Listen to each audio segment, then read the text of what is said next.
Painted painless learning. નમસ્કાર વિદ્યાર્થી મિત્રો, આજે આપણે ધોરણ 8 વિષય ગુજરાતી પાઠ 10 અઢી આના જે તમારી ટેક્સ્ટ બુકનો સ્વાધ્યાય છે એનું સોલ્યુશન લઈ અને આપણે આવ્યા છીએ. એની અંદર પહેલો પ્રશ્ન છે, નીચે આપેલા વિકલ્પોમાંથી સાચો વિકલ્પ શોધવાનો. અઢી આના એટલે આજના કેટલા પૈસા થાય? તો 15. લેખક અઢી આનાની જરૂર શા માટે હતી? લેખકને અઢી આનાની જરૂર પુસ્તક ખરીદવું હતું માટે. ખૂટતા અઢિયાના લેખક કોની પાસેથી મળ્યા? ખૂટતા અઢિયાના લેખકને ફળના ટોપલાવાળા પાસેથી. લેખકને કયું પુસ્તક ખરીદવું હતું? લેખકને લઘુ કૌમુદી નામનું પુસ્તક ખરીદવું હતું. લેખકે અઢિયાના ક્યારે પરત કર્યા? લેખકે અઢિયાના 1 માસ પછી પરત કર્યા. મિત્રો, હજી સુધી તમે અમારી પેન્ટેડ એપ્લિકેશન ડાઉનલોડ નથી કરી તો આજે જ ગૂગલ પ્લે સ્ટોર પર જઈ પેન્ટેડ એપ્લિકેશન ડાઉનલોડ કરો, જેની અંદર દરેક વિષયના સ્વાધ્યાય પોથી, એકમ કસોટી, સ્વ અધ્યયન પોથીના સોલ્યુશન સાથેના વિડીયો, દરેક વિષયના ડીપલી વિડીયો લેક્ચર, ધોરણ 9-10ના વિદ્યાર્થીઓ માટે લાઈવ વિડીયો લેક્ચર, દરેક વિષયની વિષયવાસ PDF પ્રોવાઈડ કરવામાં આવશે. ભાવનગરની અંદર વસવાટ કરતા હો તો એના માટે ધોરણ 8 થી 12ના તમામ વિષયનું કોચિંગ પૂરું પાડતી કોચિંગ ઇન્સ્ટિટ્યૂટ એટલે કે આલ્ફા એકેડમી ભાવનગર ખાતે કાર્યરત છે. તમે એમાં જોડાઈ શકો, એનો સંપર્ક કરી શકો. યુટ્યુબની અંદર તમને અમારા વિડીયો ગમતા હોય તો અમારી યુટ્યુબ ચેનલ છે પેન્ટેડ યુટ્યુબ ચેનલ. હજી સુધી સબસ્ક્રાઇબ નથી કરી તો સબસ્ક્રાઇબ કરો, મિત્રોને શેર કરો, વિડીયો ગમતા હોય તો લાઇક કરો. નીચેના પ્રશ્નોના 1-2 વાક્યમાં ઉત્તર આપો. માણસમાં યાચના વૃત્તિ જાગે ત્યારે તેને કેવો અનુભવ થાય?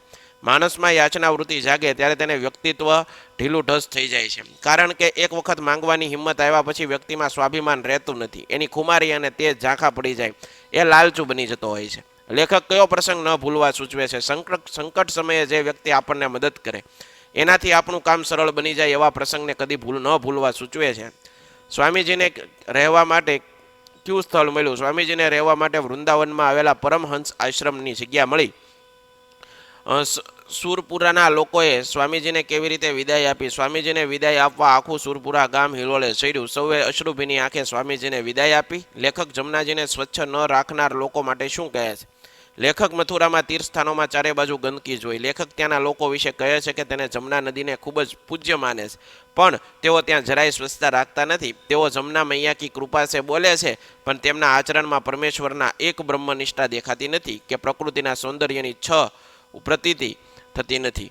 આ પાઠમાંથી આપણે શું શીખવાનું મળે છે? આ પાઠમાંથી આપણને શીખવા મળે છે કે ભણવા માટે અનેક અગવડો વેઠવી પડે તો પણ ભણવું તો ખરું જ. જીવનમાં સ્વાભિમાની રહેવું, યાચના વૃત્તિ રાખવી નહીં, પણ ક્યારેક ના છૂટકે માંગવું પડે તો લીધેલ વસ્તુ કે રકમ પરત કરવાની ભાવના, ક્યારેય પરિસ્થિતિ વશના નિયમે બાંધછોડ કરવી નહીં, તો તેમ કરવામાં વાંધો નથી. ફળ વેચનાર માણસની ઉદારતા તમારા શબ્દમાં વરસો. લેખક જ્યારે ફળ વેચનાર માણસને કહ્યું કે એને એક સંસ્કૃત પુસ્તક ખરીદવું છે, પણ એના માટે અઢી આના ખૂટે છે. જો અઢી આના આપે તો પૈસાની સગવડ થતાં એ પૈસા તરત જ પાછા આપી દે છે. ફળ વેચનાર માણસે કશો જ વિચાર કર્યા વિના લેખકને અઢી આના આપી દીધા. આ તેની ઉદારતા દર્શાવે છે. પુસ્તકાલયની મુલાકાત લઈ ત્યાંના તમારા અનુભવનું વર્ણન કરો. હું અને મારા કેટલાક મિત્રો એક પુસ્તકાલયની મુલાકાતે ગયા. પુસ્તકાલયમાં દાખલ થતાં જ સ્થાપના એક સભ્ય અમને સમગ્ર પુસ્તકાલયને સંક્ષિપ્તમાં પરિચય આપ્યો. પુસ્તકાલય સ્વચ્છ હતું, ત્યાંનું વાતાવરણ શાંત હતું. એક બાજુ વિદ્યાર્થીઓ વાંચવા માટે ટેબલ ખુરશીની વ્યવસ્થા પણ હતી. ડાબી બાજુ એક કાઉન્ટર હતું. એક કાઉન્ટરની પાછળ પુસ્તકાલયના સ્ટાફને માટે બેસવા માટેની સગવડ હતી. જમણી તરફ 2-3 કમ્પ્યુટર મૂક્યા હતા. એ કમ્પ્યુટર દ્વારા વિદ્યાર્થીઓ અને શિક્ષકોને જરૂરી પુસ્તકો વિશે માહિતી મળી. એક સ્લીપમાં એ પુસ્તક જોઈતું હોય તે વિશેની માહિતી લખી આપવાથી પુસ્તકાલયનો કર્મચારી તરત જ એ પુસ્તક વિદ્યાર્થીને વાંચવા માટે અમુક દિવસ માટે ઘરે લઈ જવા માટે કાઢી આપે છે. એક તરફ મુખ્ય ગ્રંથપાલીન કેબિન હતી. ગ્રંથપાલ સમગ્ર પુસ્તકાલયનું સંચાલન કરે છે. આમ આ પુસ્તકાલયની અમારી મુલાકાત ખૂબ જ સરસ મજાની રહી. નીચેના શબ્દોના સમાનાર્થી શબ્દો. તાલાવેલી એટલે અધિરાય, તરફ અશ્રુ તો આંસુ, ખુમારી તો ગર્વ, સ્વાભિમાન, યાચના તો ભિક્ષા.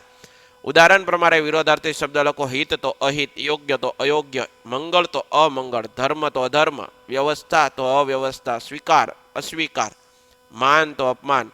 આશા રાખું મિત્રો આ સોલ્યુશન તમને ગમ્યું હોય છે. ફરીવાર નવા વિડીયો સાથે મળશું. ત્યાં સુધી જય હિન્દ, જય ભારત, ધન્યવાદ. Painted painless learning.